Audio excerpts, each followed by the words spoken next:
Shalom, pagi. Mari sama-sama tundukkan kepala, pejamkan mata sejenak. Tiada kata yang manis selain ucapan syukur pada Bapa di surga.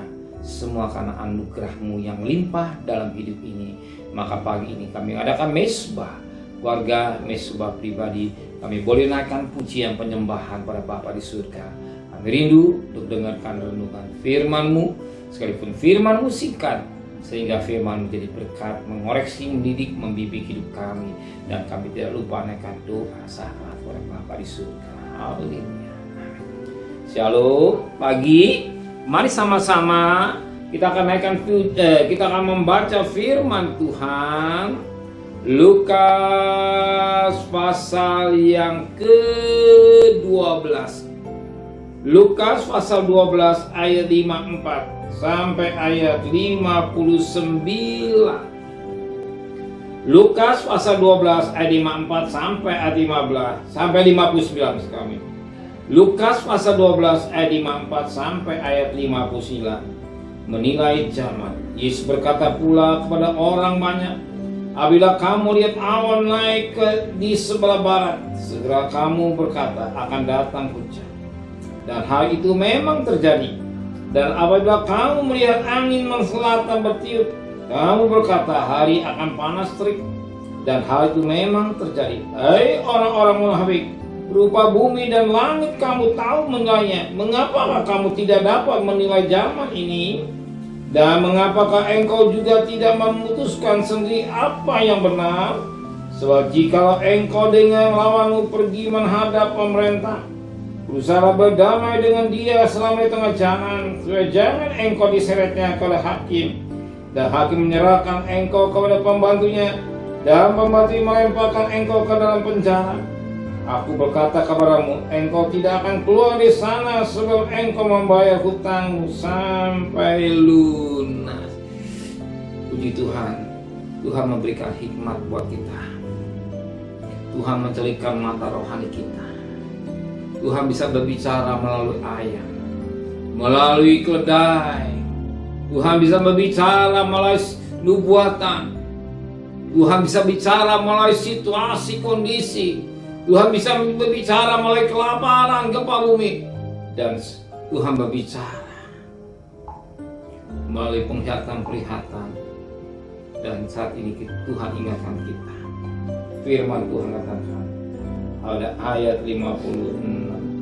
Hei orang-orang munafik, rupa bumi dan langit kamu tahu menilainya. Mengapa kamu tidak dapat menilai zaman ini? Kenapa Tuhan izinkan kita zaman ini?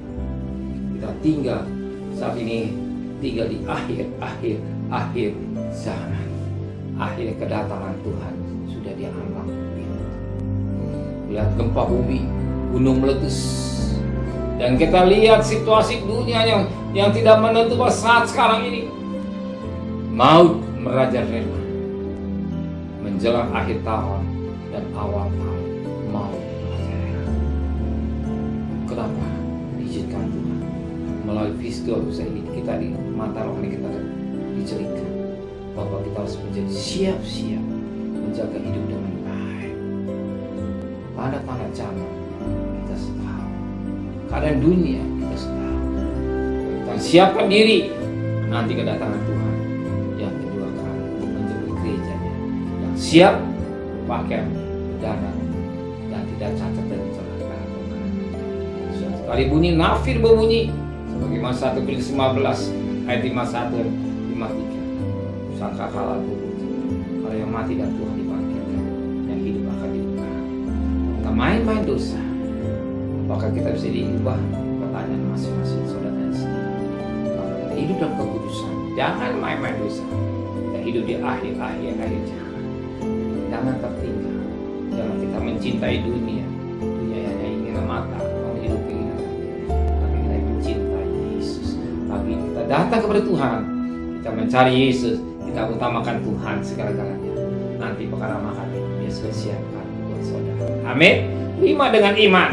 Tuhan sudah berkati, berkatnya sudah siap buat kita. Waktu malam, waktu tidur, Tuhan siapkan. Amin. Mari sama-sama tundukkan kepala, pejamkan mata sejenak dan kami percaya Tuhan, menteraikan firman hati kami. Baik kalau kami lihat zaman keadaan semakin bersuka, biar kami datang Engkau sudah rindu. Yang balik kami besok pagi dalam keadaan tubuh yang sehat dengan tidak kurang satu apapun. Berkati Bapak Presiden, Wakil Presiden, para Menteri, para Gubernur, para Bupati, para Wali Kota, para camat, para lurah, pada RW, pada RT, pada DPD, berikan mereka takut kepada Tuhan.